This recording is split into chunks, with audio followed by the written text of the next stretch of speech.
Okay? Oh, greater than 1 centimeter as compared to your papule, and that your nodule are having firm lesion. Pag sinabi mong firm lesion, pag ginawakan mo, nakakapa mo yung bukol, okay? Pagkatapos, kakalug-kalugin mo, ando dun siya, hindi siya kumakawala, hindi tumatakas. Unlike yung mga fat lobule, pag kinapa mo yan, usually, humuhulag po siya, parang tumatakbo. Whereas when you say pustule, as the name implies, pus, ang ibig sabihin, these are skin lesion having, okay, yellowish fluid inside. Tawag natin dyan, pus, okay, or abscesses. Same thing, example dyan, yung inyong, what do you call this, tagyawat, okay, yung nagdidilaw yung peak, that is a pustule. Okay, next you have your plaque, no? These are the skin, filial tissues are filled with bacteria as what happens in gingivitis, okay? What's gingivitis again? What is gingivitis? Tawagin ko yung pangalan niya. Gingivitis. Busa. Miss Busa, ano yung gingivitis? Sige anak, try. Walang masama. Maganda yung nagtatry kayo. Inflammation on the gums, sir. Yes, that's correct. Inflammation of the gums. Okay? Pag sinabi mong plaque, they are not filled. Usually, ayan, very common saan yan. Sa mga tooth decay natin, okay? The transference of the bacteria from the tooth that has decayed eventually goes into the gums, producing now skin that is filled with bacteria. Whereas when you say tumor, otherwise known as neoplasm, okay, so this is a mass of abnormal cells that form in your body. Now, pag sinabi nating tumor, okay, that does not necessarily means it's a cancerous growth, but there is a predilection, okay, for the tumor to become cancer later on from reasons of one way or another. We do not know kung bakit yung tumor nag-progress sa cancer. Okay, now, another thing is your bula or bullae. May isa huli. The bullae, okay? So, a bullae is a large blister or skin vesicle that is filled with fluid. Okay? Large blister. Bullae yon. Pag vesicle naman, vesicle is smaller than a bullae. Okay? But then again, a vesicle may contain a fluid, a serum, or a pus. Magkamag-anak yung bullae at saka yung vesicle natin. Kaya lang yung bullae natin, larger blister. Parang halimbawa, yung mga napaso, okay? Sa communicable diseases, yan ay very common yung mga bullae and vesicle. Sa ano ba? Sa chicken, chicken pox, okay? Sa pa ba common yung mga vesicle na yan? Sa burns, yes. Saan pa? Sa herpes zoster. Meron din tayo dyan, no? Mga vesicle. Na pag sinabi nating whale or bleb, iyan yon sa skin testing ninyo, no? Usually, this is an upward raise in the skin, okay? Temporarily raised, okay? Usually reddened to slightly reddened, okay? And then usually accompanied by itching as often we encounter pag tayo ay nag-i-skin test, okay? Now, sometimes pag tayo ay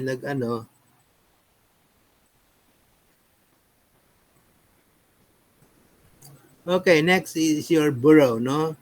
Pag sinabi natin burrow, that is hole or tunnel dug by small animals, no? That cause diseases. Halimbawa, mites, ticks, okay? Yan yun. Alisin mo na yung rabbit dyan. Para maintindihan natin, palitan natin ng mites or ticks, okay? Yan yung nangyayari doon sa ating scabies, o, diba? Pag tayo ay may scabies, kung tawagin natin yan sa Tagalog, galis-aso. Di ba may amoy yan, may amoy parang mabantot siya. Tapos ang tagal gumaling. Pagkatapos yung sugat, medyo malalim-lalim. Okay? Kasi yung mites ando dun sa ilalim. One, these vectors of infection like the ticks and mites digs holes into your skin. Okay? That serves as their dwelling. Okay? Number two, kung pregnant, kasi babae karamihan na yan eh. Pag yung babae na yon ay umukit, no? Naghukay dyan sa balat mo, sa skin mo, gagawin nilang tirahan yun. O kaya, panganakan, dyan sila magpaparami, dyan sila mangingitlog as what happens in scabies. The next is ecchymosis, okay? So this ecchymosis is a discoloration of the skin that is resulting from a bleeding, okay, underneath your skin, okay? I have here some picture of this skin lesions, no? So yung primary lesions natin dyan, there are about 7 or 10 of them. You have, again, macule, you have your papule, you have your nodule, I'm sorry. You have your pustule, your plaque, and your vesicle and bullae. Okay? Dito makikita natin, ano yan? Uh, this is a pustule already. Okay? O ito naman, ano yan? Raised spots. Okay? Raised spots but without abscess. Okay? The other one, ito, ano ito? You have your bullae. Okay? Ano naman tawag dito? Minsan kung tawagan natin sa mga bata, jack itch lang ito eh. Sometimes we call this also as erythema. Erythema. Okay? Now, ito, it's a combination of your macule and your papule. Ito naman, ito yung tinatawag natin, there is hematoma formation underneath your skin.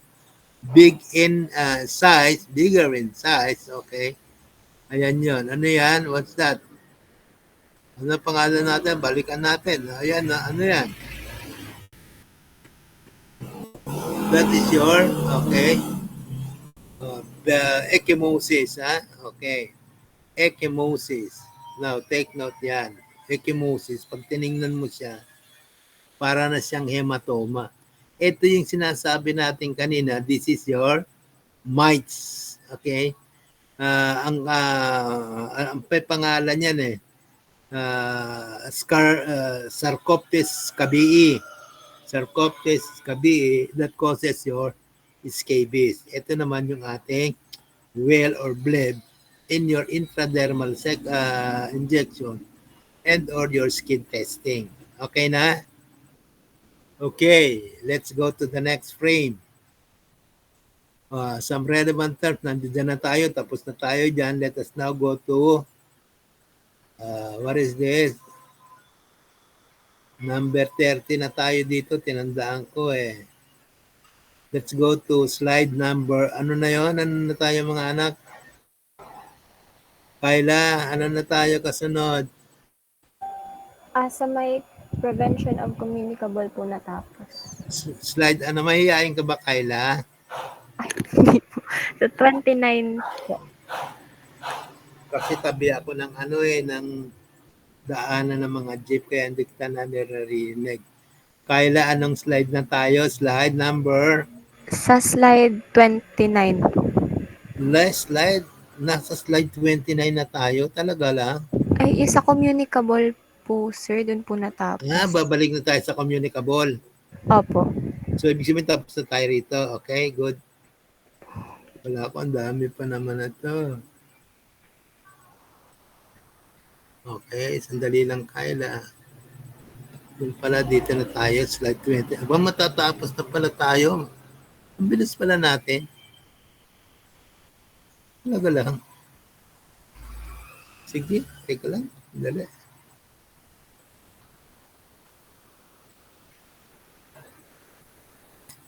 Slide number 29.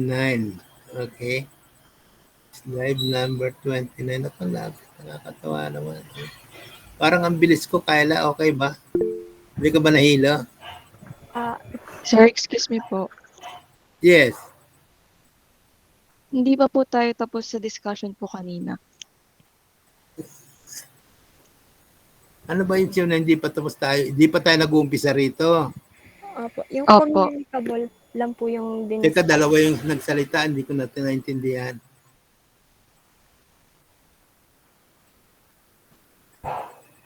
Yung communicable lang po kasi na PPT Teka yan na lang, Kayla, ha? Teka, nagloko ako. Meron akong, ano ba ito? Bakit ayaw na magsara?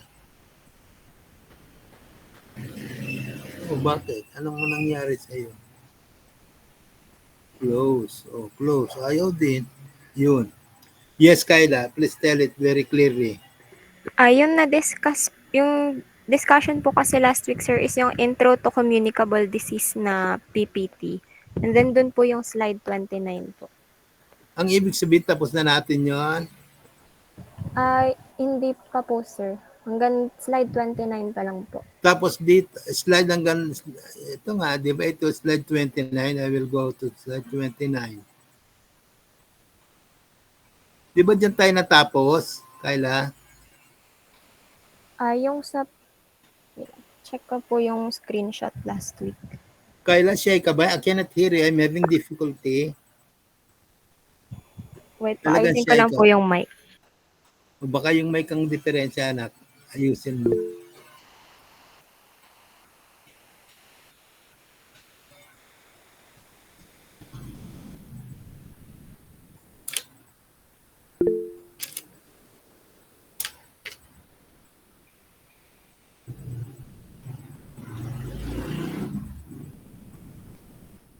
Sir, excuse po.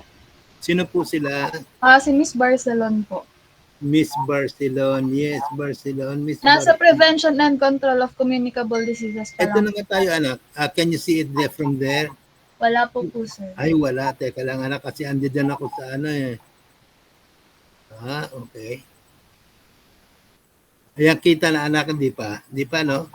Hindi pa din po. Okay, sandali anak. I'm having difficulty. So, ibig sabihin, magsiselit ako ng, ayan, nakita ko rin. Salamat sa Diyos. Ayan, can you see it now? Yeah. Yes po, sir. Okay, very good. Yan, nandiyan na rin. Nakita ko na rin siya. Okay, nandito na tayo. Diyan na tayo natapos. Tapos yung isa tapos na natin yung unang presentation. Bali, wala pa po tayong matatapos, sir. Patapos pa lang po tayo sa intro. No, I'm saying, dito pa lang tayo. Tapos yung isang yun, di pa na tayo natatapos. Ganun ba yun? Yes po, sir. Sin wala pa po tayong natatapos na PowerPoint. Yan pa lang po. Okay, so anyway, siguro ito na muna yung tapusin natin or yung isa, gulo-gulo niya. Dinere ko kayo sa kala ko tapos na tayo dun eh. Talagang loko-loko ako, no? Wait a minute, ha? Goals, wala pa. Relevant terms. Okay, konti lang naman ito eh. Ano? Itong first na ito, konti pa lang naman eh. Okay. We'll go to relevant terms. Tapusin natin ito, no? Kala ko tapos na kayo, ha?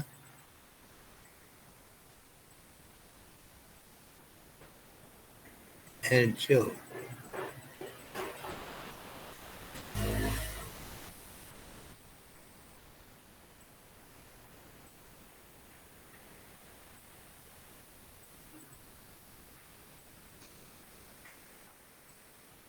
Lolo ko.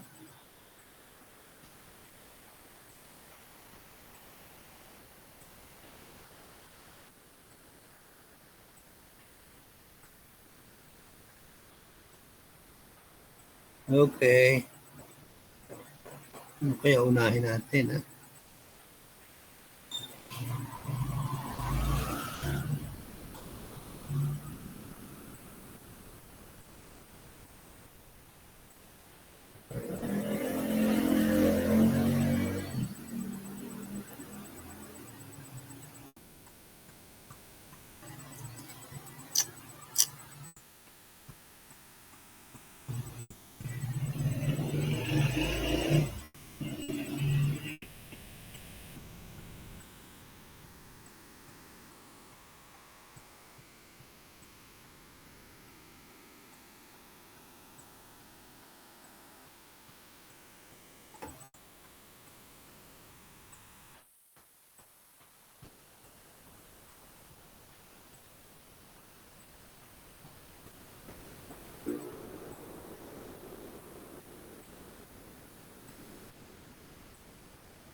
Okay, then tapusin na muna natin to. Konti na lang ano. Prevention and control tayo mga anak. Prevention and control, please. May I direct you sa prevention and control? Okay, so prevention and control tayo.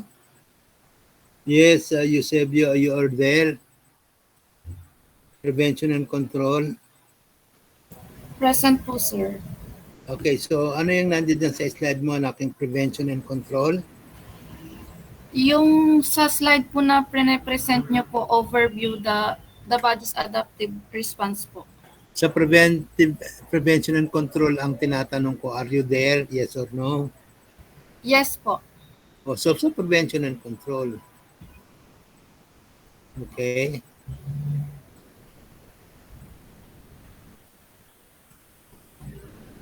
Oh, can you see it from there?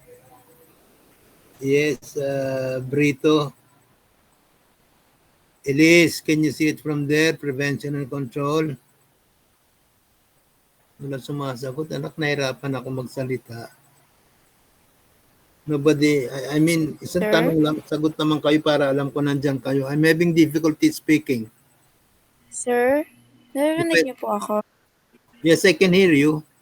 I'm asking you, nandyan na ba kayo sa prevention? Sir, yung sa PPT po ba na pine-present nyo or yung sa amin po na PPT? Kasi po yung pine-present nyo po is ano po, ibang PPT po. I'm asking, I have sent you copies of your PowerPoint, yes or no? Yes po. Nandun na So, po. you are not using them. Nakafocus kayo pine-present dito ko po. sa slide na ito. Ganun ba yon? Nakabukas na po yung slide, sir, sa akin po. I'm having difficulty. And then number 2, I cannot hear you very well. Nakaano na pa anak ko. Mahina pa rin yung boses niyo. Mahina ang dating. So if you'll ask me, please repeat. I am having difficulty really. Nakabukas na po sa akin yung PPT, sir. Nakabukas ang PowerPoint presentation. I'm asking, anong slide kayo? Kasi may numero ang slide na yan. Number 29 na yung slide. Are you there? Yes or no? Yes po, sir. Nandun Okay, na po. Slide 20. Okay, very good. Doon tayo sa prevention and control of communicable diseases. Next slide is, we need to break the cycle. Are you there? Nandun ba tayo?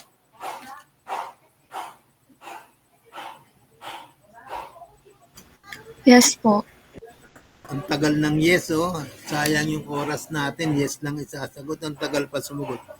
Maski isa, dalawa, hindi naman hindi naman ko hinihingi yung lahat. Yung answer lang na yes or no.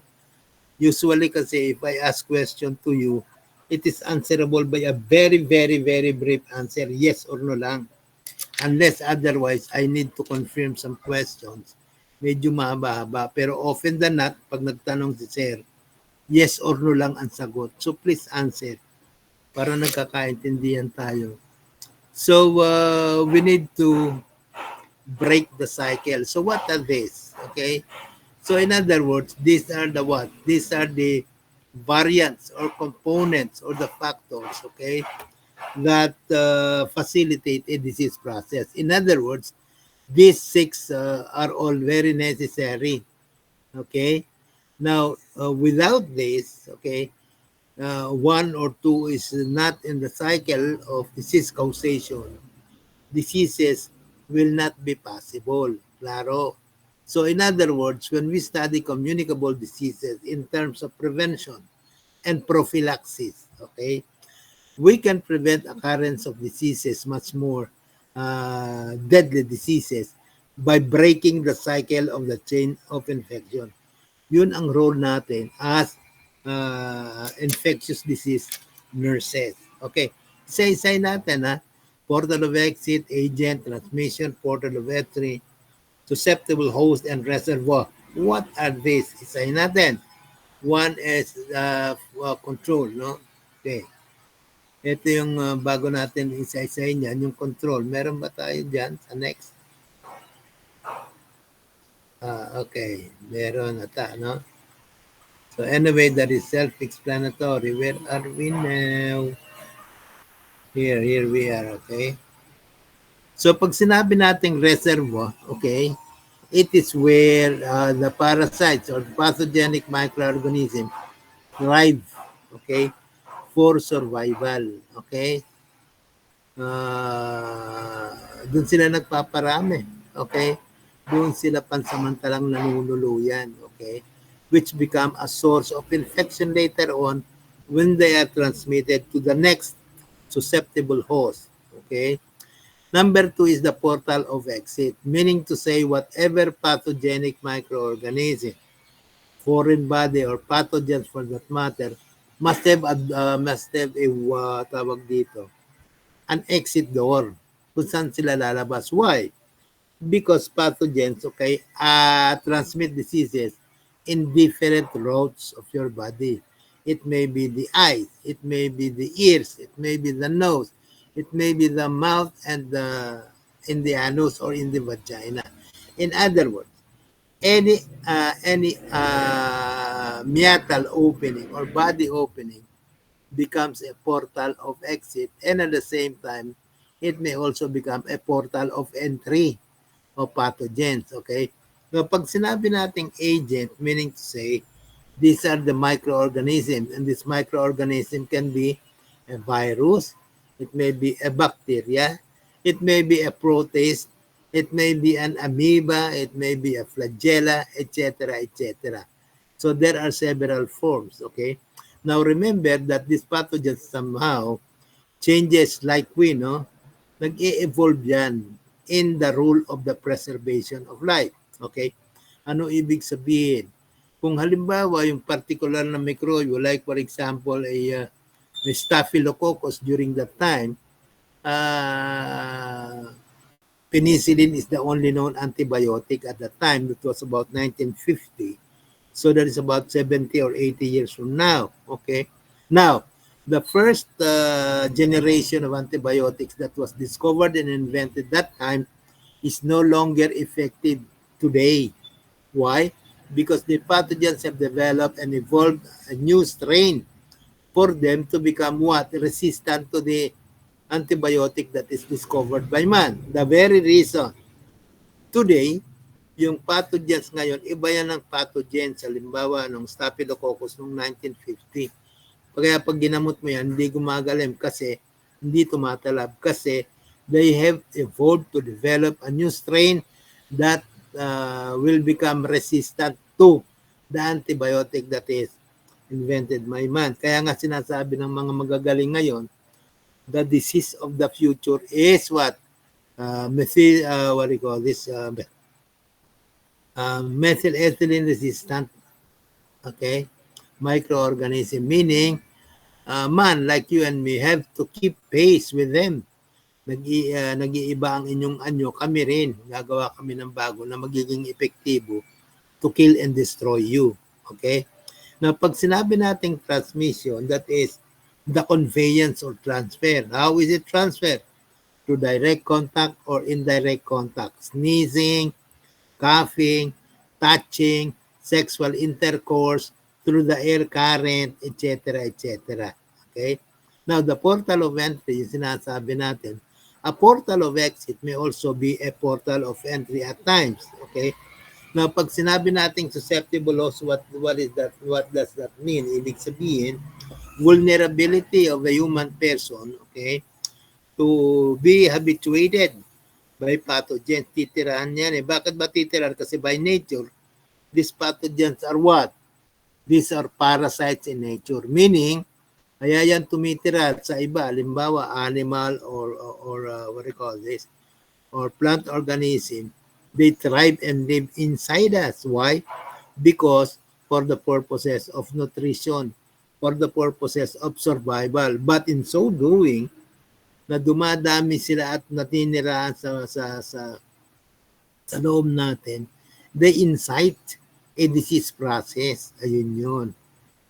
Okay? And then the cycle goes through and through. Isa-isay natin by having some definition muna. Pag sinabi natin contact, okay, basa, Kayla?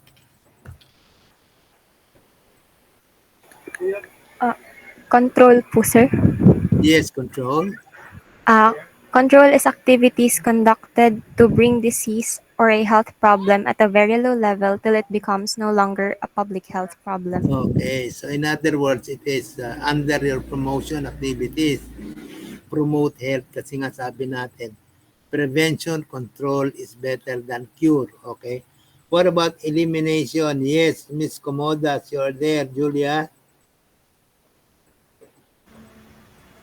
Elimination, Yes. termination of all modes of transmission to a reduction of the incidence of the disease to the zero in a confined or specific geographic locality as a result of deliberate efforts, yet continued intervention methods are required. Okay, so in short, it means, Julia, the termination of the pathogenic microorganism in a deliberate or synergia, deliberate method so as to what? Confine them, kill them, limit their activity, or prevent their ability to transmit diseases. Okay? Whereas pag sinabi nating eradication, Mariel Suganov, basa,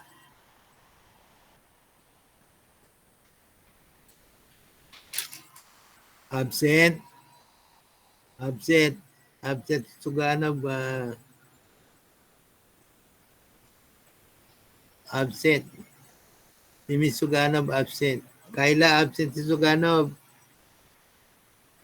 Kayla, Andito po siya, sir. Nagloloko daw po yung mic niya. nagluloko-loko. Oo, sige na nga. Okay, next. Gandionico, Marigela. Marigela, tama ba yon? Okay. What about eradication?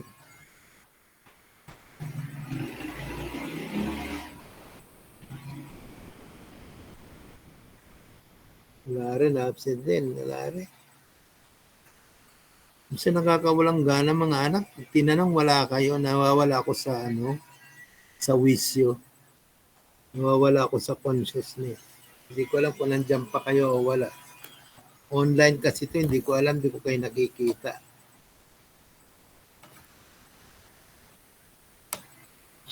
Anak, pagka tinawag, hindi sumugot, lagyan mo ng absent, ha? By the way, your absent is 10% of your total grade sa prelim. Kasama yun sa evaluation para malinaw. Hello, sir. Good morning po. Yes, good morning. Sino ka ba? I do not know you. Miss Sugano po, sir. Yes, tinatanong kita, babasahin mo lang yung eradication because I will translate Sorry, sir, and simplify it. hindi ko po ma-open yung mic ko po kanina po. Anong problema niya, Kayla? Mike ulit. Hello, sir. Read po ba? Santiago. Ayoko maging masungit. Talaga masungit ako mga anak. Talaga natural na masungit ako para tayo magkaintindihan at para matuto.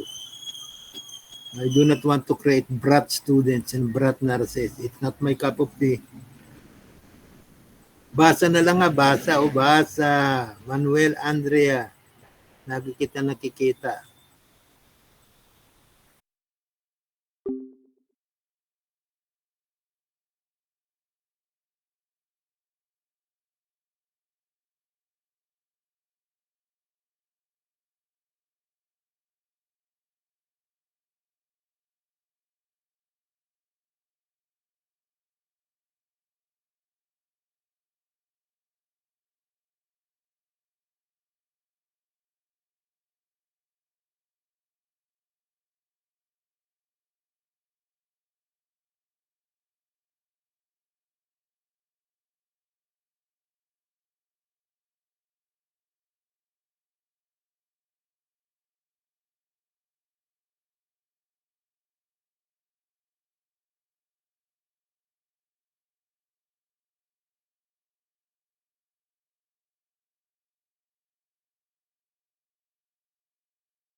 puro may TB, ganyan, puro nangangayayat, puro malnourished, what will happen?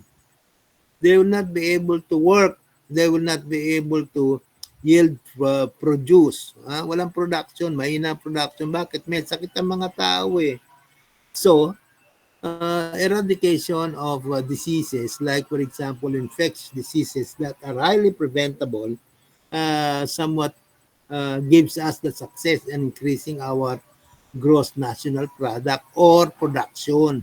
Tataas yung ating ekonomiya. Ganun lang yun. Okay?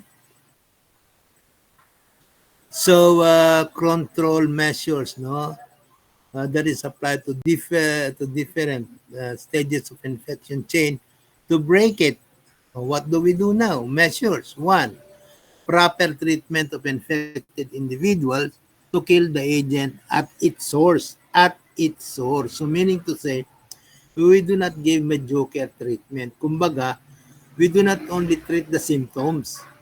Pag sinabi natin mediocre treatment, we also we also treat from where did it came from. Hindi pwedeng alisin mo sintomas ay may lagnat, gamutin natin ang lagnat. Pero hindi mo ginamot yung microorganism that caused the fever. Ganon yun. So that's proper treatment. Okay. The next one is your spores. Okay. Pag sinabi natin spores, it means to say these are minute, no? Tawag to reproductive unit of the cell, meaning to say, what do you call this? A microorganism may either have a spore or no spore at all. Ano ibig sabihin yan? Ang ibig sabihin, yung microorganism, ginamot mo na. Say, for example, nilagyan mo na ng betadine, nilagyan mo na ng merciolate, nilagyan mo na ng mercurochrome, nilagyan mo na ng alcohol, ethyl alcohol 70%. Pero because maybe, just maybe, the microorganisms that have produced the illness or diseases are those that contain spores, meaning you have to totally eliminate them by 101%. Kasi maski nag-alcohol ka na, hindi namatay, hindi naman na masira yung spore. Why? Because the minute atoms of that microorganism have spores, and therefore they have the ability to fuse with one another, reproduce again, okay, to a new individual, etc., etc. Contrary to gametes. Kasi merong microorganism that multiply asexually. Hindi katulad ng tao, tayo dumadami kasi meron jowa, kasi may ginawang milagro. Okay? Now, sila, maski wala namang sexual involvement or sexual contact or sexual reproduction, dumadami sila. In contrast with your gametes. Na pag sinabi natin gametes, no, especially limbawa, say for example, gametes of malaria. Meron tayong sexual or asexual reproduction. Dadami ang lamok pag nagkaroon ng reproduction sexually. However, as compared to this lamok, meron din sila na reproduction through asexual reproduction. So both ways, merong ganong klase ng infection, especially vector mosquitoes. Okay? So these are the process of tawag dito, destroying the spores of microorganism. No? Number 1 is sterilization. Okay? As compared to clean, okay, kasi meron tayong clean technique. Halimbawa, nag-hand washing ka. Clean technique yon. Halimbawa, tawag dito, nag-hand washing ka, tapos gumamit ka pa ng sterilized glove, sterilization yon.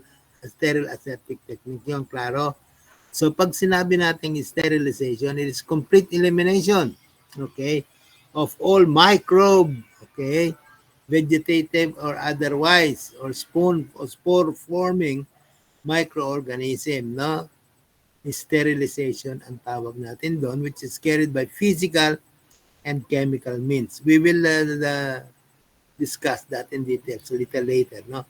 And the other one is disinfection, removing microorganism, including, okay, probable pathogenics, okay, from the surface of inanimate objects. Disinfection ang tawag natin yan. Halimbawa, ginamit mo na yung iyong mosquito, what is this? Mosquito forceps, gagamitin mo na naman ulit. Yun, nilubog mo siya sa alcohol o kaya sa whatever soaking solutions there are in the world, nag-disinfect ka. Okay? Kasi ginamit mo na, sumayad na yung talim nun eh. Kung gumamit ka, halimbawa, say for example, dati nun, naalala ko, tuloy, yung mga needle, di ba ngayon, disposable needle, sa PGH namin noon, minsan 10 disinfection, 20 disinfection, ginagamit pa rin ulit namin during those days. Ay alam niyo naman ang PGH, lagi lang kaming nabubuhay sa mga donations at saka sa volume of patients we are having. Can you just imagine, mag-isa lang ako sa ward, pasyente ko 175, ko, Panginoon ko, bakbakan talaga. Pag uwi ko, dugo-dugo na ako, ang baho ko na. Tapos kung mayroon pa kaming date ng jowa ko, cancel muna kasi may amoy ako. Amoy ewan. Kaya nga pag ini-injectionan ko yung pasyente, sabi ng laman, why? Because yung dulo, yung talim ng pudpud ni, wala nang talim. Pero ngayon hindi na. Because of the advent of tawag dito, emerging diseases. Ang dami tayong emerging diseases ngayon yung wala sa libro nung panahon na yun. Ngayon, meron na. Kaya pag nagbasa ka ng libro yung mga panahon namin, madami nang wala. Marami nang palit. Marami nang technology. In fact, early this morning, alam mo yun, natutuwa ako kasi yung aking anak na nasa US, kausap ko siya kanina via messenger, no? Sabi niya, pa, alam mo, nakakatuwa. Bakit ka ako? Meron kami ditong pasyente. It's a very good news. Meron ng total treatment sa diabetes. Natuwa din. At nagulat ako sa mga technology ngayon. Sabi ko, ikwento mga sa akin kasi kung meron siyang experience na bago, kakaiba sa aking paningin, sabi ko, isi-share mo sa akin. Ano yun? Paano ginagamot ang diabetes? Because diabetes is untreatable so far. Hindi nagagamot ang diabetes. Ang gamot, sabi niya is spleen surgery. Oo, pinapalitan yung lapay through surgery. Sabi ko, okay yun Kasi ang spleen by nature, hindi yan na-opera. Kasi, yan espongha. Malaisponga ang texture. Kaya pag hinawakan mo yan, nagkakawarat-warat yan. Pero sa Amerika, meron na silang spleen surgery. Removal and replacement. Ay, sabi ko, okay yan. Kaya sigurado, mahal pa yan. At saka ang function ng mga nurses natin doon, it's incidentally mataas ngayon. Mataas. Kapangailangan nila na naman. Iba. Kasi pag inadmit ng pasyente, kasi ER nurse siya pag blood exam mo, nakita mo na ang profiling, metabolic profile ng pasyente. Ikaw na ang magbibigay ng gamot, ikaw na magre-request, ikaw na magsasabi sa doktor, etc. etc. Sa profiling pa lang kasi may standard operating procedures. Halimbawa, mataas yung troponin ng cardiac enzyme ng pasyente. Sasabihin mo na kagad sa kanya, Doc, may MI yung pasyente. Anong gamot ang isasuggest mo? Mga ganun ba?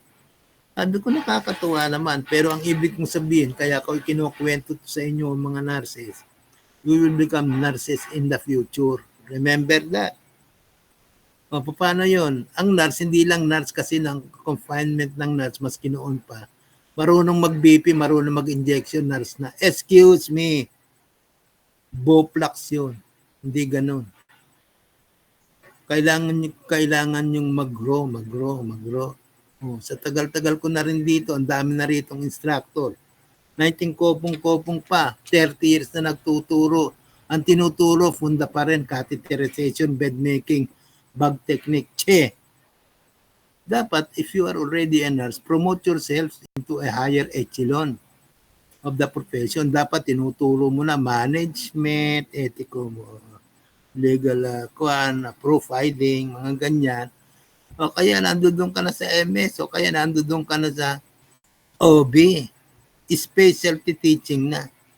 Diyos ko po, ang tanda-tanda na, may mga RN na, tapos may mga PhD pa, doktor na tawag, pero nandoon sa skills lab.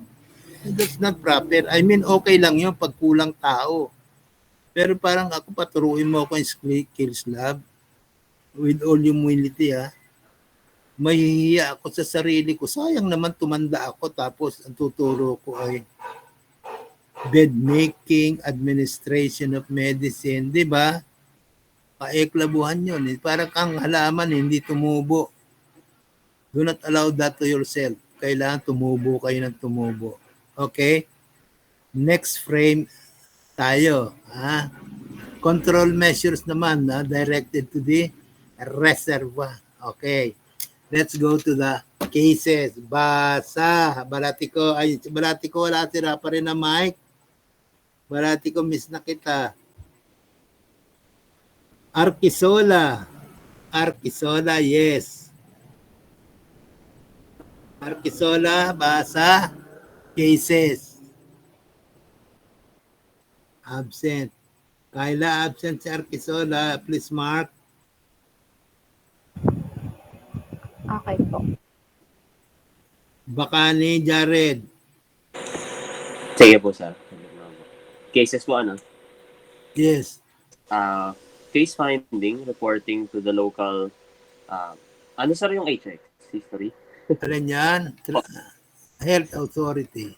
Okay. Health Authority in order to apply the appropriate control measures for contact and environment. Isolation or strict isolation or discharge / body fluid isolation for the whole period of communicability and treatment. Surveillance for the longest incubation period. Okay, that's correct. At tawag dito, yung ba tinatawag natin mga case findings? So this is important in program planning. In program planning, why is it very important? Halimbawa, in a given community, pumunta ka ron, economy-wise, alam mo na kung ilan ang may sakit na TB, okay? Alam mo na kung ilan ang babakunahan, etc. Alam mo kung gaano karaming vials ang ire-request mo sa DOH. Alam mo na rin kung magkano ang logistics, pambili ng hiringgilya at karayom, etc., bulak at alcohol, ang iyong babudgetin. It is very important to know the cases because you are case finding, surveillance also, reporting, treatment, etc., etc. And in the disease process, you wanted to know surveillance of the longest incubation period wherein you consider the person as communicable. Halimbawa, may aso, bigla na lang umalulong ng ganyan. Tapos naglayas-layas, ayaw umuwi. Tapos minsan umiiyak ng gano'n. Pagkatapos nangangagat, hindi naman siya inaaway, hindi naman siya natitreaten. Pwedeng may rabies yung pasyente. Pagka gano'n, halimbawa nakakagat yung aso, kapitbahay mo. Ano ikaw? Nurse ka, matalinong nurse ka. Okay? Bating na bating ang pagka-nurse mo. Hindi ka ampaw na nurse. Sabi mo sa kanya, okay po, kung wala po kayong pera, obserbahan nyo kung ano nangyari dun sa aso. Itali nyo lang po, wag gagala. Pagka siya ay parang nalungkot, pagkatapos nanghina, tapos biglang namatay, dalhin nyo po sa ospital. Katapos San Lazaro, putulin nyo po ang leeg. Kasi yung utak niyang aso ay titingnan natin kung may negri bodies. Ibig sabihin, pag may negri bodies yun, ay meron yung, may rabies. So, ibig sabihin, kung nakakagat siya, yung nakagat niyan, dapat magpabakuna na. Why? Because in between 13 or 15 days, okay, the symptoms of rabies will appear. Okay? Tapos pag nag-appear na yung signs and symptoms, no more tomorrow, your patient is dead. Kasi po, wala pong gamot ang rabies. Ano po ang inyong aantabayanan na sintomas na delikadingding? Number 1, yung pasyente ninyo, nilalagnat, nagdi makatulog, parang naging makakalimutin, naging siyang masungit, takot na takot sa hangin at takot na takot sa what do you call this, sa tubig. Okay? Ang ibig kong sabihin yan, meron siyang rabies. Okay? So ngayon pa lang, kung gusto ninyo, ay pabakunahan na kagad yung iyong pasyente. Okay. Next is carrier. Miss Rivera Shaina. Carriers. Identification of carriers in the community, treatment and exclusion from work till the organism is eliminated. Specifically, if food handlers are working with children, its effectiveness depends on the proportion of carrier in the community as well as the sensitivity for their occupation. Okay, that's correct. So in other words, especially those people that are infected, that are, what do you call this, presumed to be subclinical case. Pag sinabi mo subclinical case, in differentiation with your carriers, yung subclinical, may history ng contact with the pathogens or with an infected person, but then he does not display the obvious symptoms that he is sick. Di ba, very common yan, yung bumili ka ng ano yon, yung sinasawsaw sa mga suka ng ganyan. Okay? So you identify. Halimbawa, say for example, yung nagtitinda head of the family, pero kung umubo siya ng gano'n, matunog, bugal-bugal, parang Happy New Year. Tapos kung mag-expectorate siya, ay madilaw na madilaw o kaya ay maberde-berde, bibili ka pa ba? Potentially infected yung tindera, di ba? So that the spread of the probable mycobacterium will not spread in the community because at that time the vendor is a carrier. Okay? What about animal reservoir? Sabi dito, immunization of animals as in dogs or cats. Okay? And then treatment of infected animals and killing it. Okay?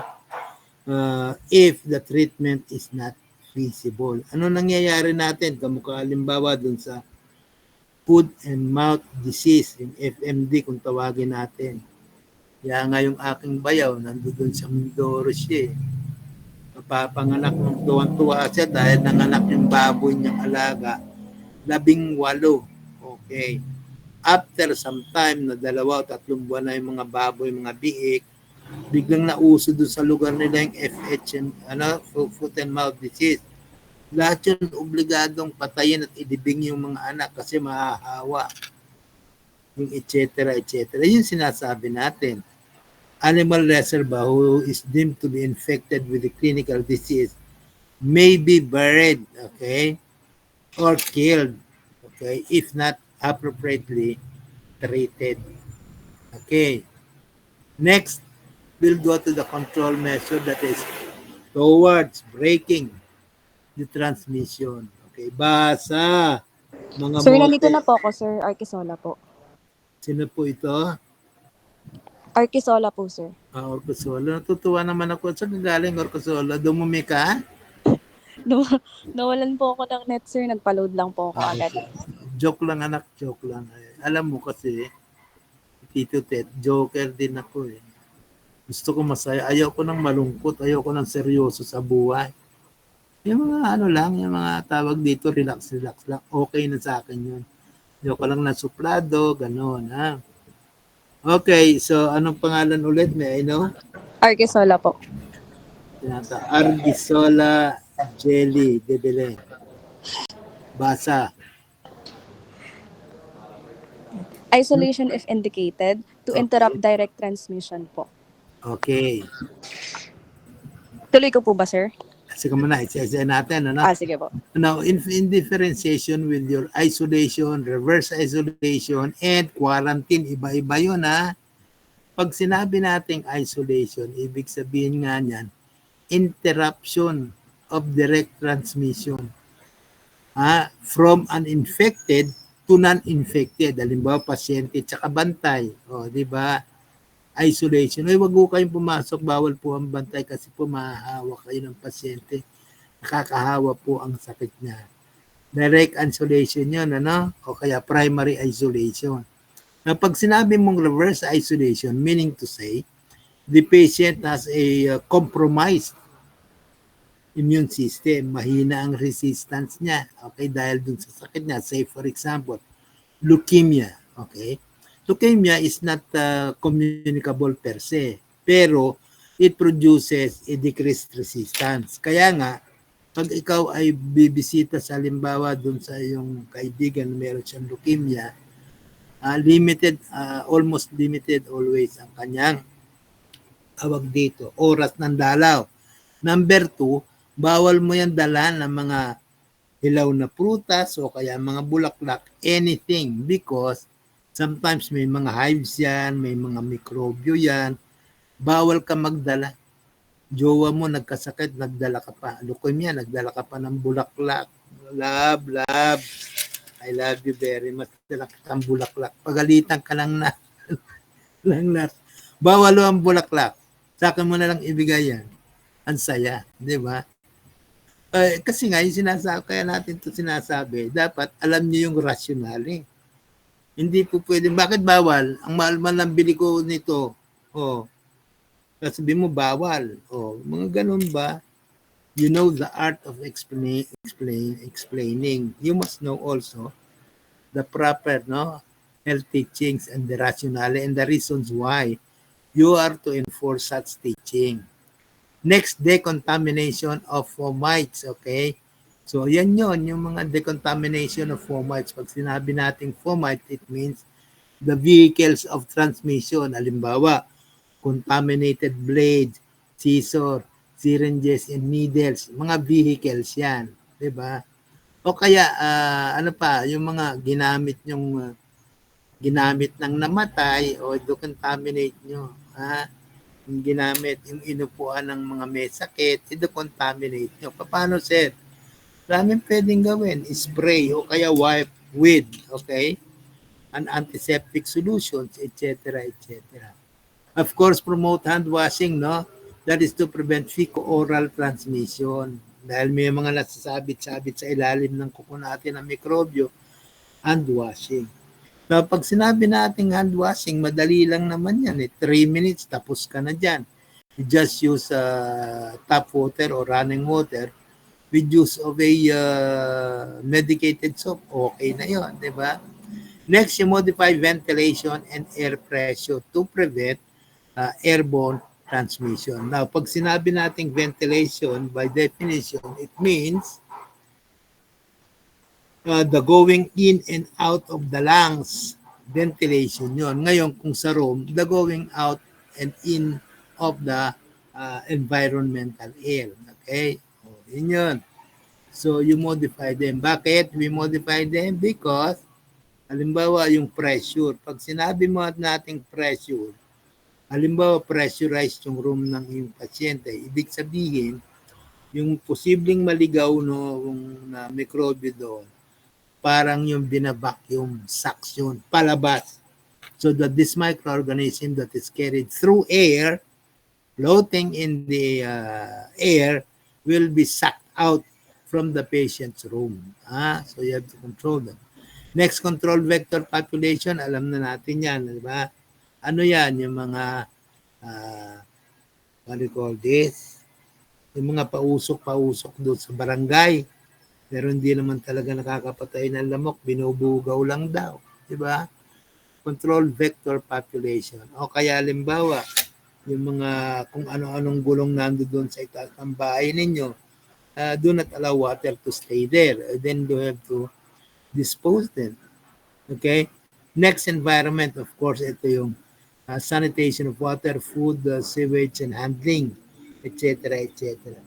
Naalala ko tuloy si Secretary, the former Secretary of Health Labier, doon sa kanyang, may tawag yan si Mr. ano yan, kung tawagin niya si Mr. Toilet. Okay? Yung tanong sa board exam, pag gumagawa ka daw ng mga sewage, okay, ilan daw ang distance from the home? Halimbawa, say for example, ang inyong dumihan hinukay lamang o kaya sanitary, it is sanitary, pero ang distance niya malapit lang doon sa bahay. kumakatas daw ang mikrobyo at naiinom. Lalo na kung ginagamit nyo yung mga bomba-bomba. So the distance would at least be 20 feet away from the distance of possible contaminants. Yun ang sagot nila sa board exam. Okay, next one, you have the directed naman toward the portal of entry using bed nets. Yun, sa mosquito, di ba? O ano pa? Cap, mask, and gowns, as in PPE or personal protective equipment. Yan, gagamit tayo, no? Para di makapasok. Yun, halimbawa sa mask lang, di ba? Nagkamahal-mahal yung mask natin, yung unang labas ng N95.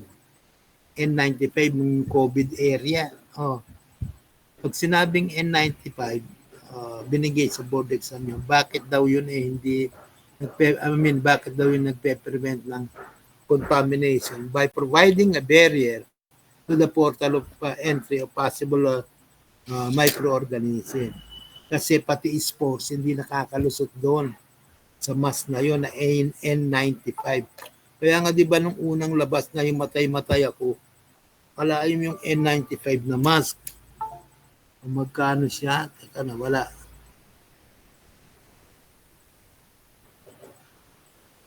Yung N95 na yun, ang halaga niya ng unang lamas, 200 pesos ang isa. Sus Mariosep.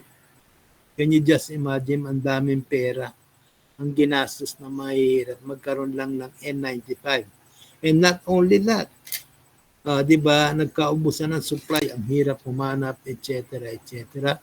And ano pa, covering our skin through use of your insecticides, okay? Chemicals acting out as insect repellents. Okay. Ito naman directed to the host. Ano pa? Proper dissemination of information through health education. Ano pa? Personal hygiene. Baka naman kung kumain siya, ito yung lamang linggo. O kaya kung maligo siya, ito yung lamang Pasko. Di ba? O kaya yung kanyang bad concept about immunization. And there are a lot of people like that, especially in the countryside. Ay, hindi ako magpapabakuna kasi lalong mamamatay eh. Ay, lalong magkakasakit eh. Di ba lalo na nung advent, no? Nung ating COVID vaccine, including ayoko magpabakuna kasi alam ko ang bakuna is either attenuated, alive, or a wicked microorganism or pathogens commercially prepared, given to human beings like us to provide, okay, immunity by formation of antibodies which will fight the pathogenic microorganism. Immunization. Okay. Ako nga nung nauna yung sa akin, ayoko, hindi ako magpapa-inject kasi inject. Pero nung lumabas na yung mga ibang gamot, yung Russian at saka American, ayun, nagpa-inject ako ng 2 beses. Pero yung third and last booster dose, ayoko na, 2 lang, okay na ako. Okay, next is your chemo prophylaxis. Sabi dito, the use of drugs, vitamins or other agents to prevent against or to slow the development of diseases. Okay, so pwede rin yan pag sinabing or other agents, pwede rin yan antimicrobial. Halimbawa, in cases of leprosy, good thing wala na rin tayo ditong leprosy or keto nga, totally eradicated na yan. Kaya yung ating Tala Leprosarium doon sa may bandang Bagbag, may bandang Novaliches, wala na yon. Dati yung punong-puno ng ketong doon, they are isolated. Okay? Kaya nga lang, nagkaroon tayo ng gamot. Very, very important among other things. Ano na gamot nila doon? Na-invento nila, pinag-combine nilang gamot ng, I think it is ceftriaxone. And this, ano ba ito? Yung gamot sa TB. Pinag-combine nila yung tatlo eh. Na-conquer nila yung leprosy or ketong. Wala na tayo doon. Now, the combination of those agents, the term we call as chemoprophylaxis. Okay?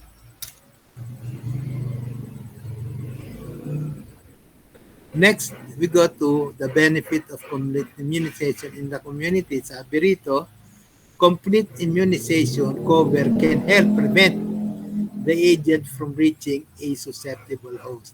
Okay?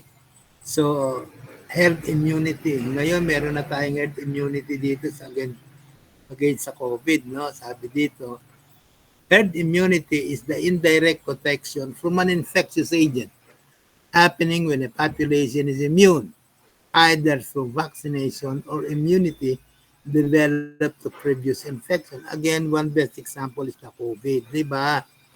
Ang marami, meaning to say herd immunity, say for example, 50% of the population, kahit na hindi 100% nagpabakuna Pilipino, more or less, I would say, that 50% of the total population of 120 million Filipinos are now protected to COVID because of a herd immunity. Bakit nagkaroon sila ng herd immunity? Dahil hindi naman sila nagpabakuna. That is through vaccination and then developed through previous infection. Okay? Some of which, yung hindi nagpabakuna, okay, is because of contact. Okay? Dahil noong mga panahon na yun, nakasingot na sila ng COVID, yung nasingot nila, nag-produce yan ng herd immunity. Okay? So, state of immunity within a given community. Meron na tayo nun. Okay, next one, sabi, if a high proportion of individuals in the community are resistant to an agent, then susceptible people will also be protected by the resistance of the majority. Next, level of susceptibility increases. New infants are born, an epidemic will develop, and after accumulation of susceptible. Okay?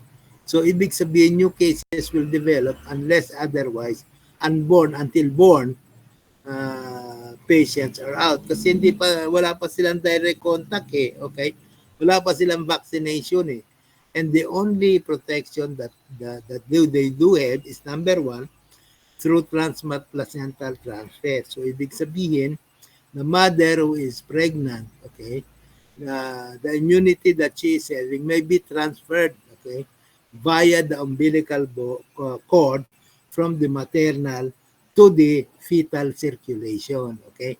Number two, if that will not happen, if say for example, walang immunity at walang bakuna yung nanay, therefore walang immunity yung bata sa loob ng tiyan niya. Pero paglabas niya, babakunahan na kagad siya. Okay.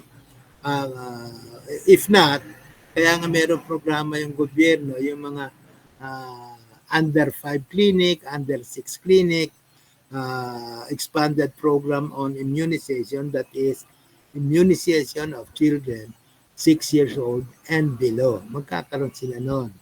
Okay. Now, herd immunity could also be produced by artificially by immunization or naturally after the infection. Okay.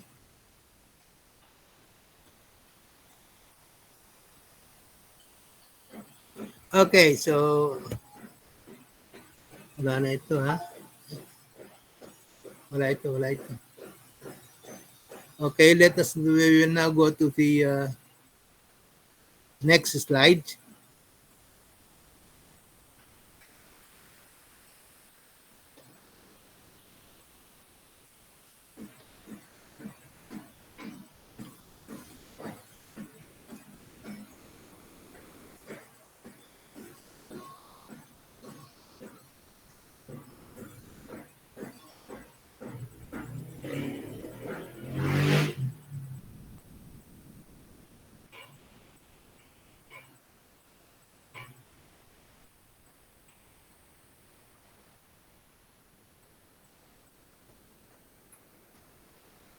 Kaya next slide na tayo. Can you see me?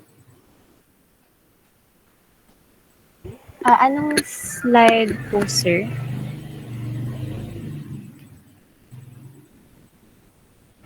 Yung sa may relevant terms po ba?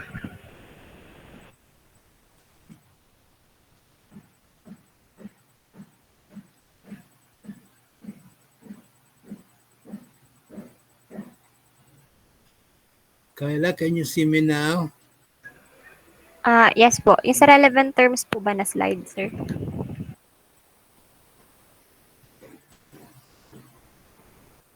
Kyla, can you see me? Yes po.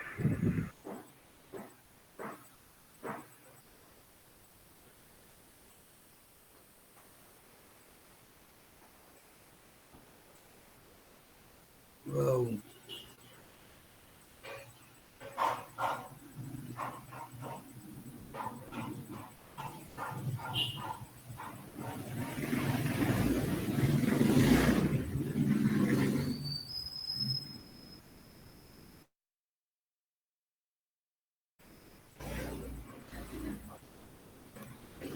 Kyla, can you see me? Yes po, sir.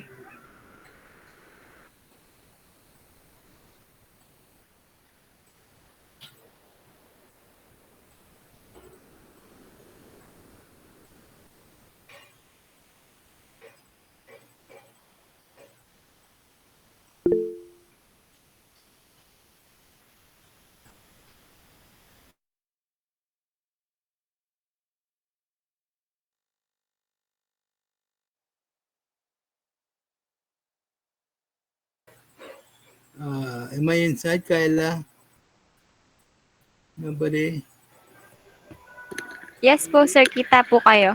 Ashley, can you hear me?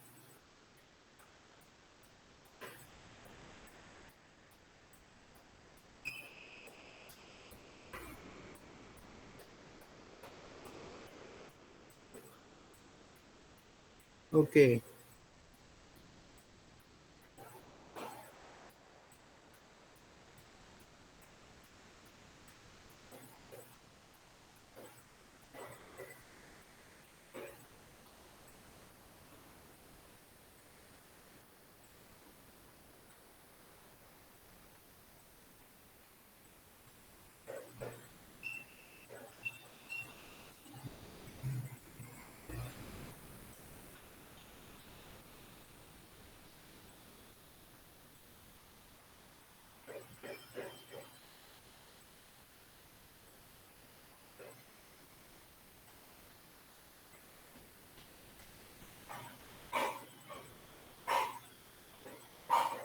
Kyla, can you hear me?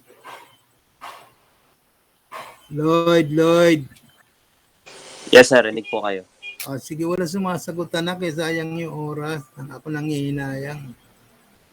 So we are here now in the next slide in Unity. Okay.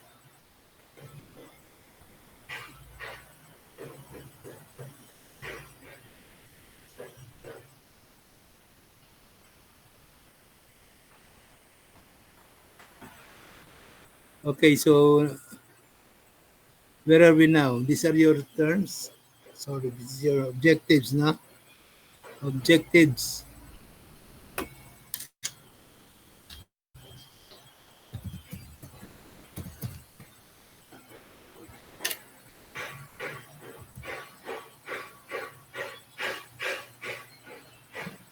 Hindi pa tayo tapos dito, Lloyd.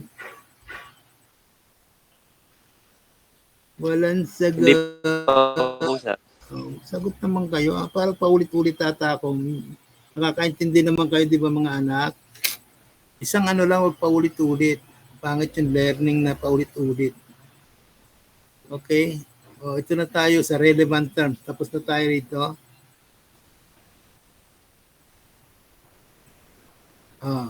Tapos na po.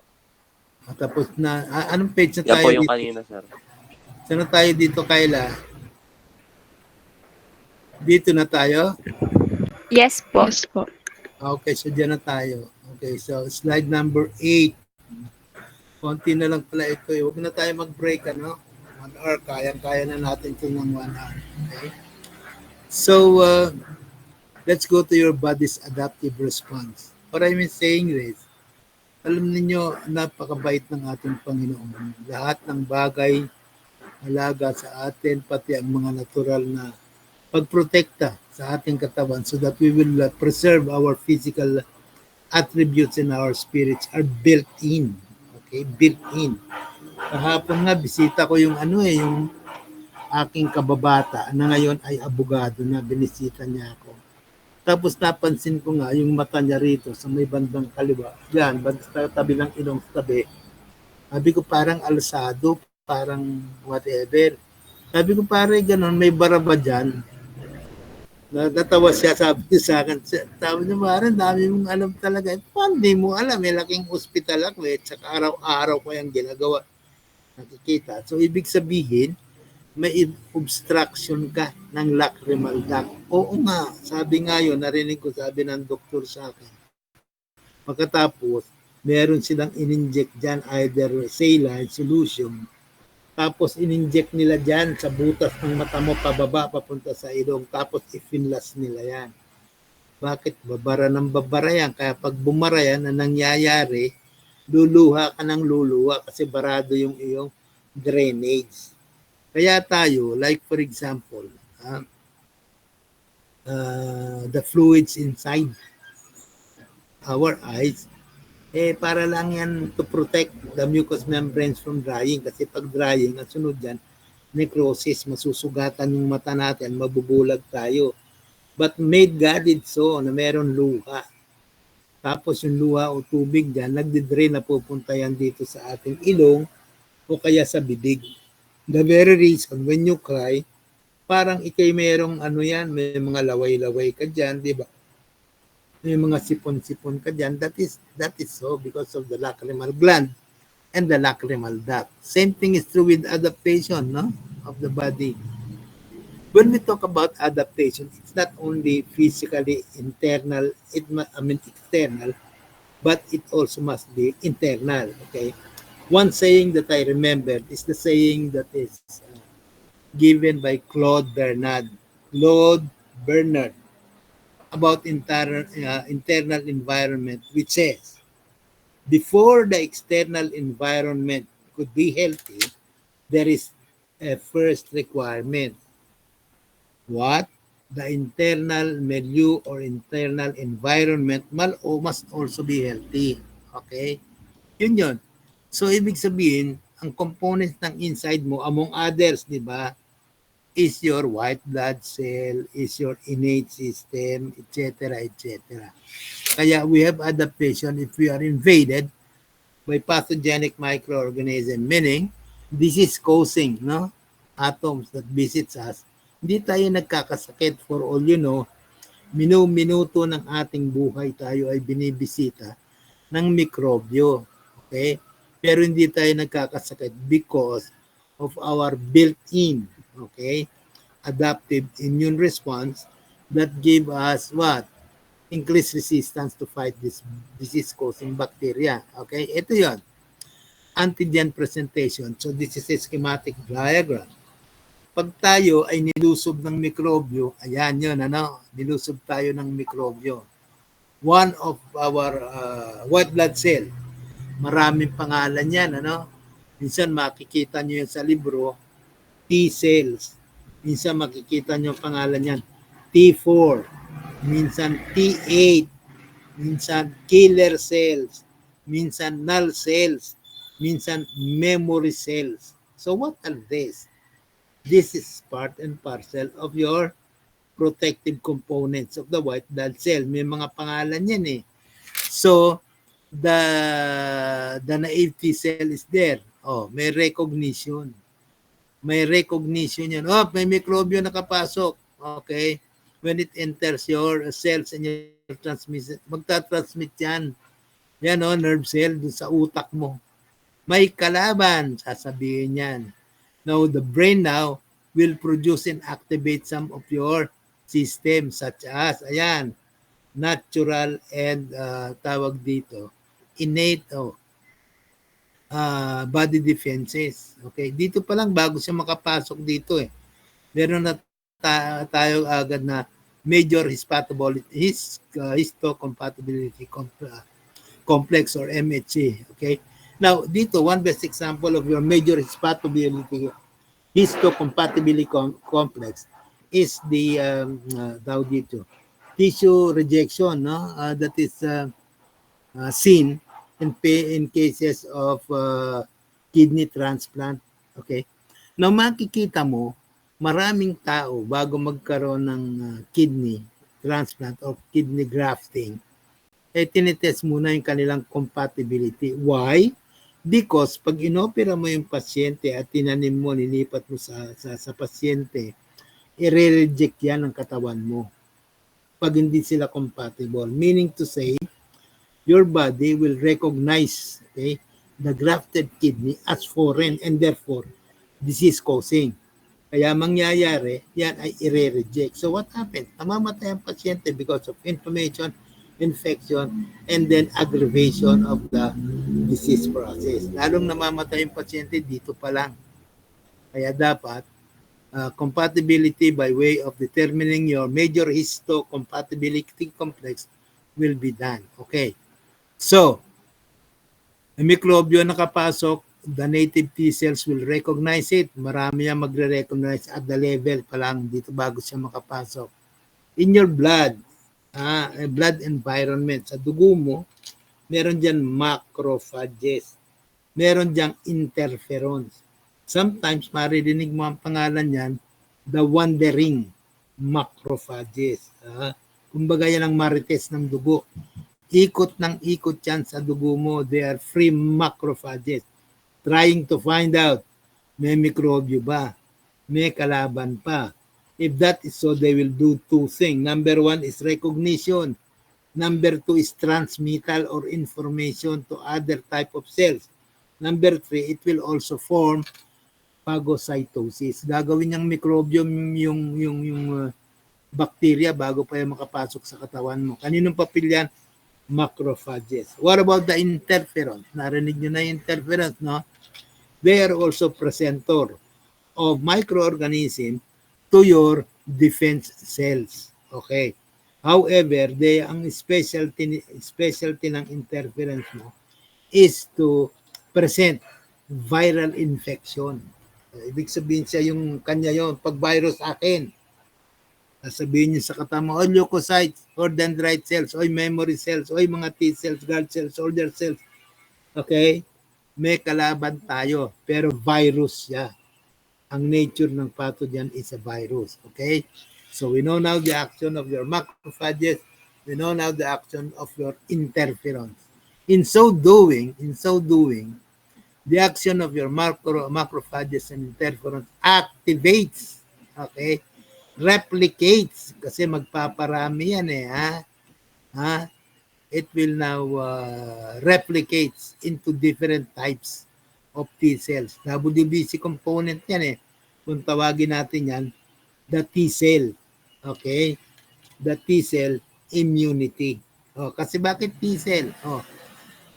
Kasi nga T4, T8, di ba? White blood cell, T cell diyan. In other words, granulated diyan.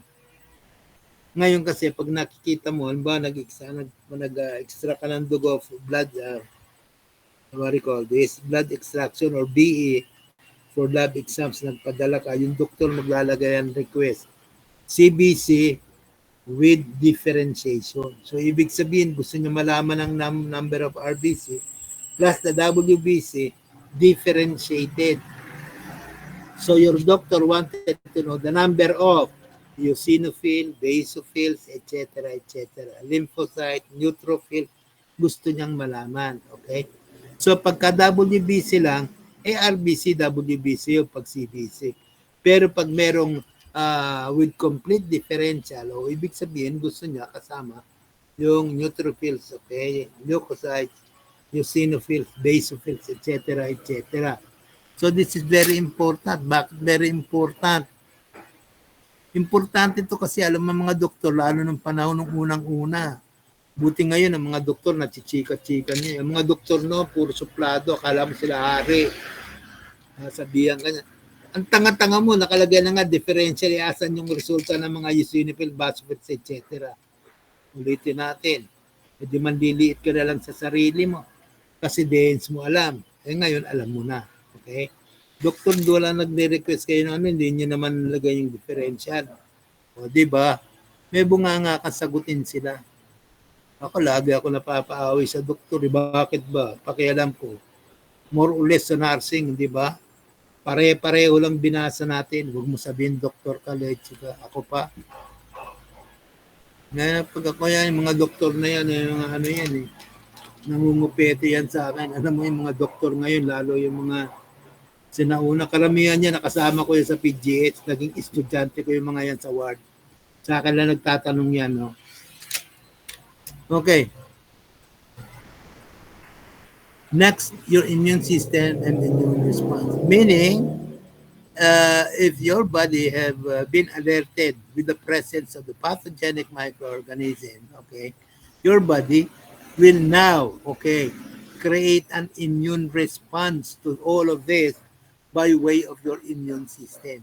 Okay, your immune system categorically are based into two innate immune system. Pag sinabi nating innate, natural or inborn. This natural or inborn system are comprised of physical, chemical barriers. So pag sinabi natin physical, ano ba yan? Oh, the hair follicles. Okay, ano pa? Physical barrier, the acidity of your gastric, okay, your gastrointestinal system, okay, the acid contents or acid nature of your stomach, okay, it tawag yan.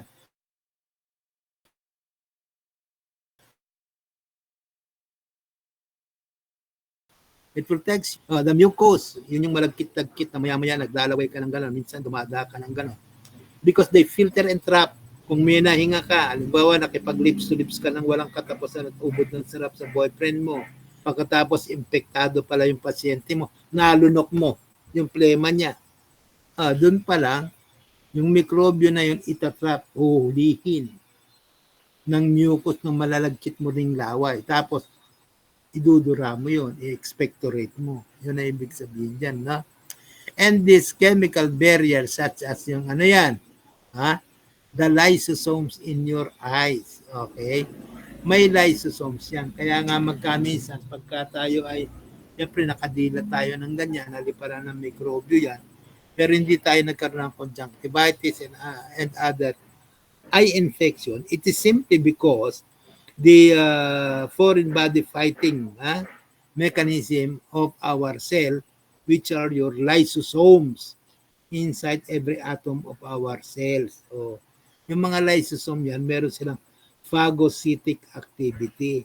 Kinakain yan, ginagawang almusal yung mga mikrobyo. Okay. And then the other one is your inflammatory responses of the cells.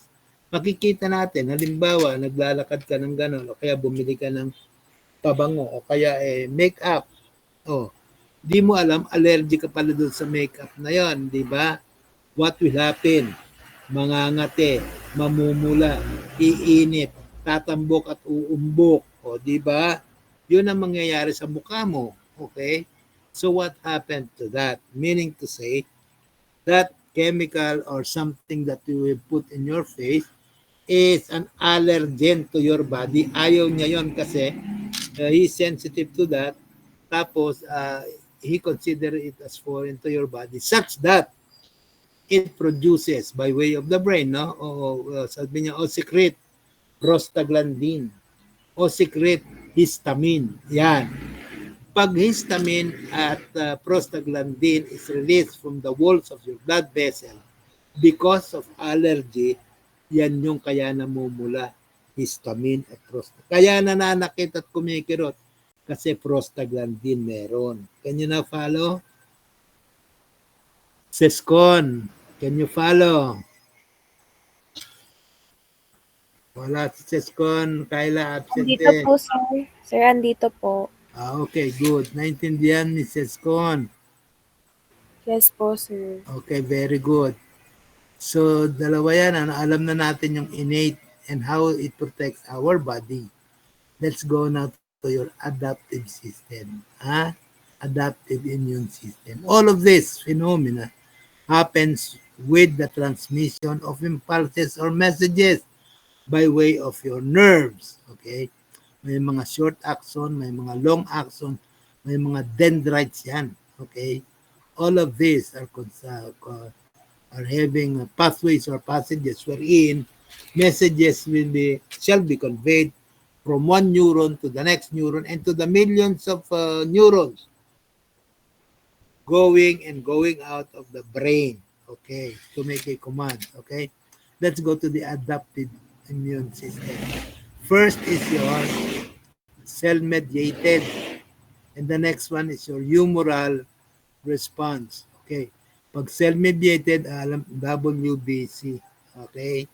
Now, I just like to tell you, may mga pangalan yan, ha? White blood cell yan, CD4 and CD8 T cells. For example, to better understand it, in cases, say, for example, of HIV, okay, nagtataka ka, pag kumuha ka ng examen ng dugo, nag-examine ka ng dugo ng pasyente, ang taas-taas by almost 200% yung kanyang CD4. Ano ibig sabihin nun? Okay? The significance is, number one, there is, among other infection, may HIV virus na nakapasok. Okay? Number two, it tells you that the HIV virus is beginning to multiply and increase their number. And then number three, what do you call this? They have increased to a number that they are now capable of destroying your natural immune system. Okay? And then T cells na CD8 naman, tinanong sa board exam yun, ano daw tumataas dyan sa CD4 tumataas sa HIV. Ano pa pag tumataas ang CD4? Pag merong, ano pa mataas sa CD4? Yung prostatic cancer, tumataas sa CD4. And in some instance, pag meron kang breast cancer, tumataas din ang CD4. Okay? Just to let you know, kung bakit dumadami yung CD4. Now, yung CD8 naman, okay, it is responsible for destroying the pathogens and microorganisms. Therefore, your CD4 and your CD8 must, okay, work collaboratively to defeat the pathogens. Yan, just to give you a brief preview of how the cell-mediated response work by way of your T lymphocytes. Okay? Now, your T lymphocyte basically, sir, paano yung bagong panganak? Pag bagong panganak ay wala pa tayo niyan. However, the development of your thymus gland occurs when you are inside the mother's womb. Kasi paglabas mo, wala ka pang immunity, pero ang Diyos ay napakagaling. Ginagawa ang kanya ng temporary, okay, immune cell or resistance by way of your thymus gland, which develops on the second semester of pregnancy, okay? So on the 6th month inside the womb, the thymus gland is created. Saan mo makikita yung thymus gland? It is, tawag dito, in the breast, just above the breastbone, okay? Just above, what do you call this? Just in front of your heart. Maliit lang yan, maliit na thymus gland, okay? As you grow and go out, yun ay magbibigay sa iyo ng protection kasi wala ka pang bakuna, hindi ka pa exposed, edi mamamatay ka. Pero ba't hindi namamatay ang newborn?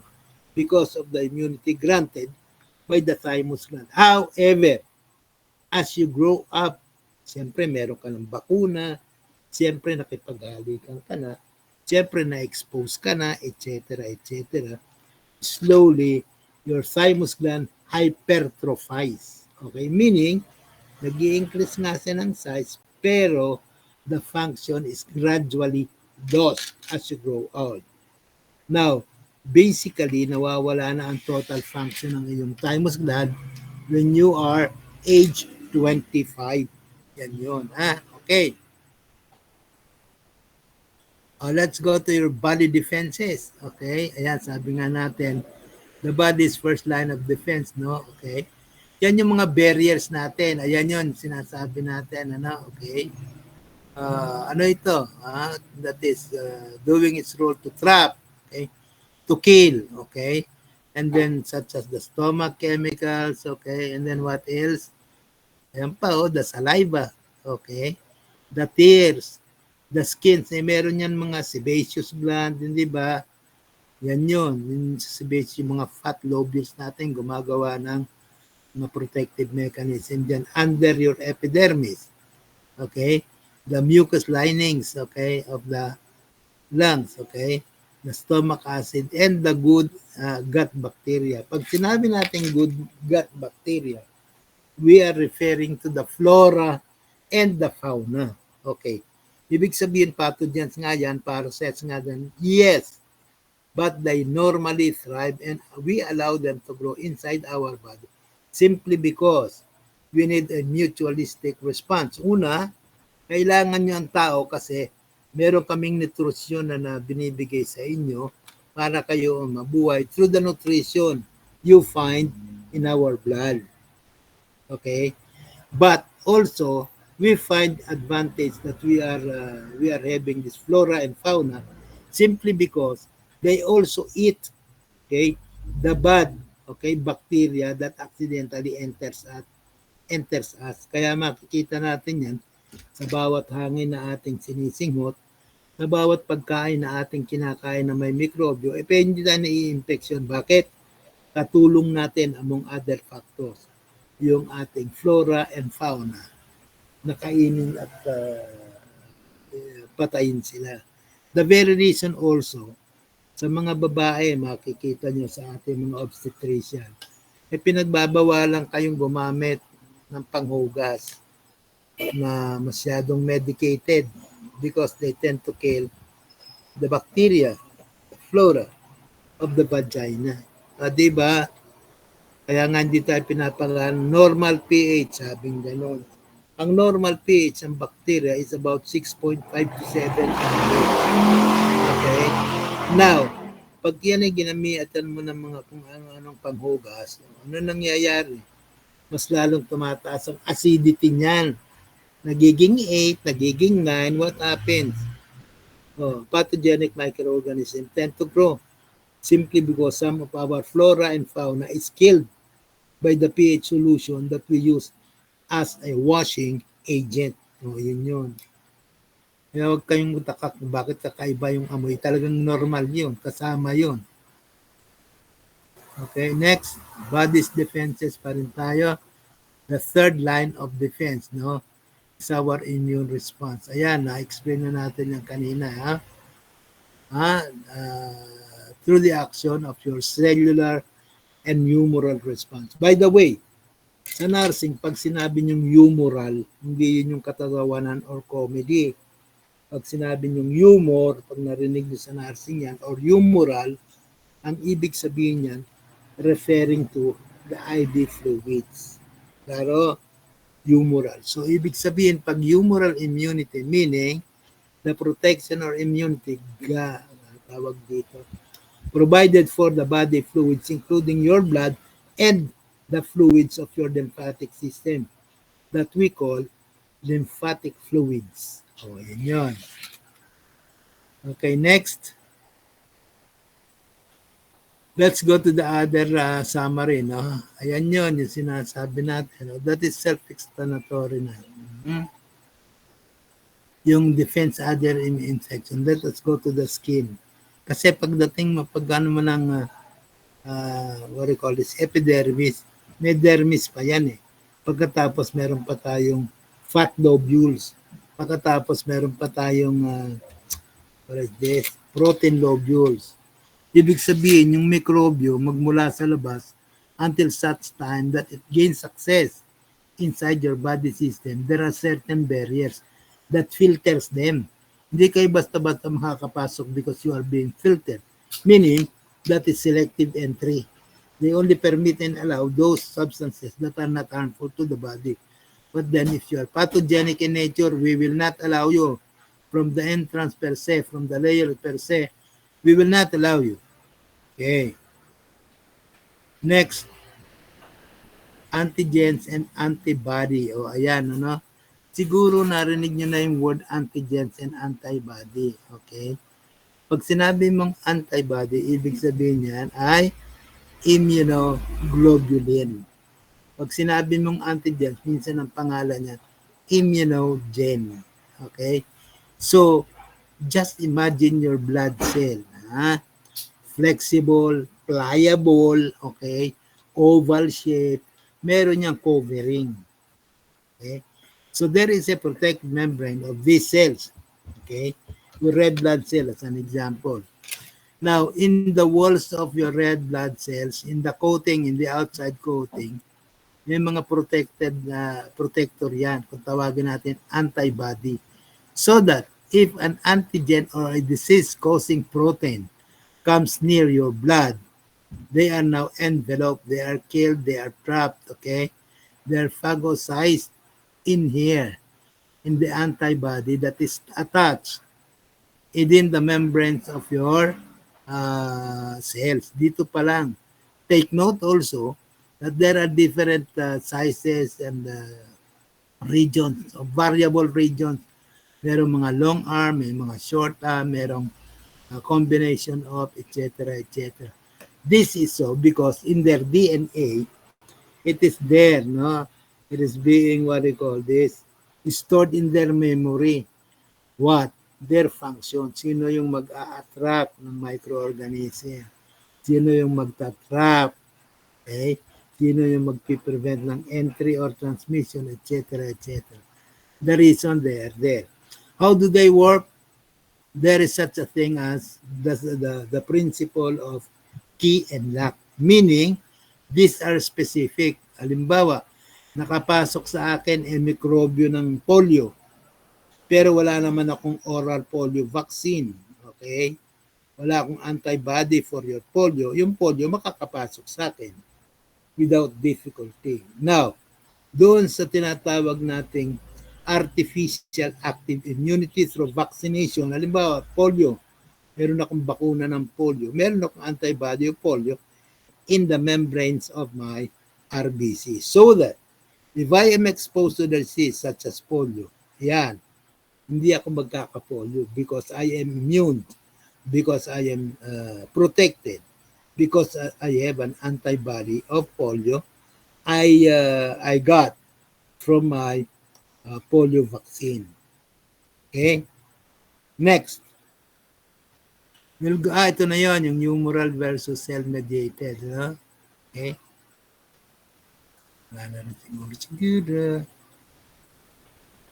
The other one is cell-mediated. Ayan, well explained, ano? I have given you example of that. Ito na yan, yung mga vaccines naman tayo. Okay? Sabi ko nga kanina, it protects us and it is considered to be the most effective tawag dito, invention made by man to deter what do we call this? To deter pathogens. Okay. Now, these vaccines at the same time uses your natural defenses to build resistance to specific infection. Okay? And therefore, resulting to you being immune to such diseases. Marami tayong klase ng bakuna, by the way. I had mentioned the live or attenuated vaccine, inactivate vaccine, subunit, toxoid, etc., etc. No? Ang importante dito pag-usapan natin, better understanding, these four. Okay? Pag sinabi nating bakuna, remember, vaccines are gotten from or are sourced from previously infected person or animals. Halimbawa, say for example, tetanus. Okay? Pag tayo ay nagpapabakutan tayo ng anti-tetanus, have you asked yourself, saan ba nang galing itong bakuna na itong anti-tetanus na ito? That came from, among others, animal source, kabayo. So, ang ginagawa nila, hinihiwa nila rito yung kabayo na na-infect ng tetanus. Tapos, they now inoculate and they commercially prepare them for vaccines. Kaya yung dugo ng impektadong kabayo nagiging anti-tetano na ibinibigay ngayon sa'yo. Live or attenuated naman yan. The other one is your inactivated vaccines, killed or inactivated. Halimbawa, say for example, the typhoid vaccine, Salmonella typhi, the typhoid vaccine, they came from tawag dito, inoculated from a duck embryo. Ano ibig sabihin niya? Ang ibig sabihin, say for example, ano ba? Salmonella o diphtheria. The pathogen is so dangerous and is so killing, aggressive, so that from a live specimen, ginawa mong bakuna at binigay mo sa tao, the greater probability is yung tao magkakasakit ng diphtheria. And then eventually, because of the aggressiveness and invasiveness and pathogenicity of the microorganism, yung taong binakunaan mo, mamamatay. Again, for example, may diphtheria yung pasyente, yung bakuna galing sa dugo ng nagkaroon ng diphtheria, ginawa mong bakuna, in-inject mo sa healthy person for immunization, simpleng magkasakit ng diphtheria at mamatay sa diphtheria yung taong binakunaan mo. The very reason they are killed and inactivated before giving them as commercial vaccine and preparing them, okay, into another medium. Kamukha niyan, duck embryo. Doon nila muna pinaparami. Kunin sa diphtheria patient, ipaparami at itatanim nila sa duck embryo, they can now manipulate the product from the duck embryo riddled with this diphtheria before making them as a vaccine, so that the patient will not be infected with the diphtheria, so that the patient will not die of diphtheria. That is the simple common logic and that. Na pag sinabi naman nating subunit or recombinant or conjugate, ibig sabihin, it is a mixture of or corroboration of several vaccine made into one for purposes of effectivity, etc., etc. One example is the several vaccines we are having under the EPI program or expanded program of immunization. Halimbawa, narinig nyo na yung DPT vaccine, is it not? O kaya narinig nyo na yung MMR vaccine, is it not? Sagot. Baron Glider, narinig mo na yon? Absent. Kayla, absent si Baron. Nagsalita po ako. Ang tanong ko na kung narinig mo wala naman sagot. Narinig mo na ba yung DPT? Opo, nag-opo po ako. Okay, so mahina pala. Okay, mahina yung boses mo. Why? This is a recombinant or conjugate or subunit. Pinagsama-sama para isang bigay na lang. Kasi most probably, yan yung mga bakuna na halimbawa, they corroborate in terms of frequency o kaya ay tawag dito, the immunity that is granted. Okay? Immunity that is granted kasi pag sinabi nating immunity that is granted, ang bakuna will not always give you a lifetime immunity because some vaccine only will give you a temporary type of vaccine. Kaya nga pag bakuna, meron tayong naririnig yan booster dose. Kaya meron tayong naririnig yan na last dose. Di ba? Kaya nga halimbawa, pagka meron tayo halimbawa dun sa pregnant mother na expectant delivery, no? Halimbawa, TT1, TT2, TT3, tatanungin natin, Mrs., pangilang bakuna na ho ito? Pangalawa. So, ang ibibigay mo, TT2, meaning the second dose off. Ngayon, kung TT3 siya, o tapos na kayo sa TT3, anytime after 5 days, pwede na pa kayong magpabakuna as a booster dose. Klaro? Now, a booster dose, pag sinabi mong booster dose, it strengthens, okay?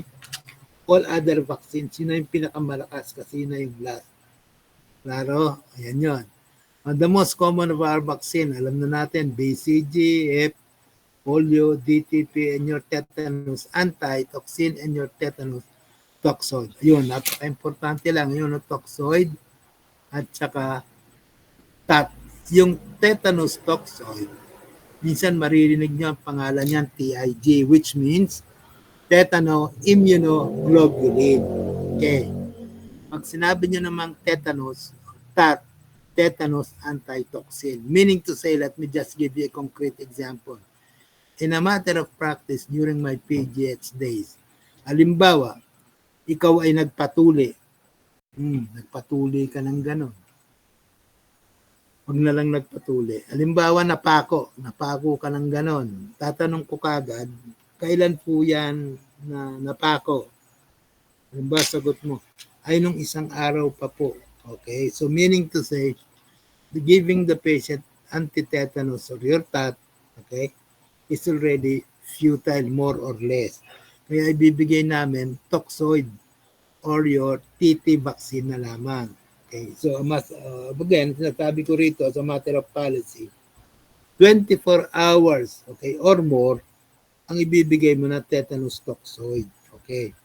Now, pagka tawag dito, less than 24 hours, ideally, tetanus antitoxin should be given and to include the severity of, halimbawa, laceration, nawakwak yan, laki ng wakwak niyan. Tapos malapit pa yung sugat sa utak, okay? Ibibigyan mo yung tetanus antitoxoid. Tat ang ibibigay mo sa iyong pasyente. For all you know, microorganism creeps. Umagapang yan sa katawan mo by several what do you call this? Millimeters. Halimbawa, nasugatan ka sa pa, bago mo nakita yung signs and symptoms after 7 days. Umagapang yan slowly by matter of millimeters per second or per hour until such time nakarating sila sa utak that will produce the symptoms. Why? Because some microorganism has a predilection or a special affinity to before producing the symptom. Okay? Halimbawa, kung nakagat ka ng aso, walang symptoms yan. Until such time, yung rabies virus makatravel from the area of the bite up to the brain. Halimbawa, the hippocampus major, bago maging kang ulol, bago ka mag-produce ng clinical signs and symptoms. This is the magic of. Kaya nga sinasabi natin, some diseases are preventable. Why? Because they can be predicted or precluded. Yan ang ganda sa medicine at yan din ang sinasabi kong ganda sa nursing. Marami tayong alam. Let us maximize it.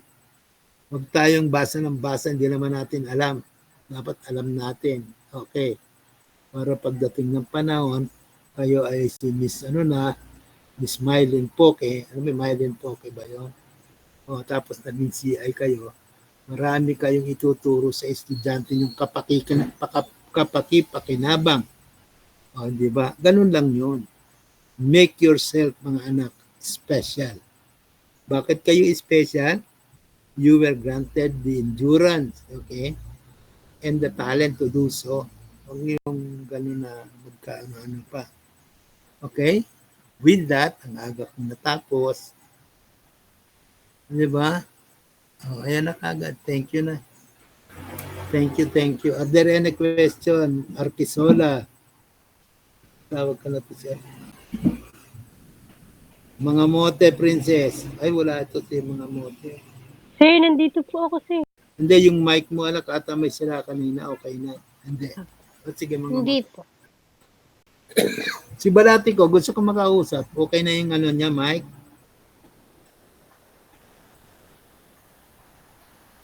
Yung irregular niyo, pumapasok din.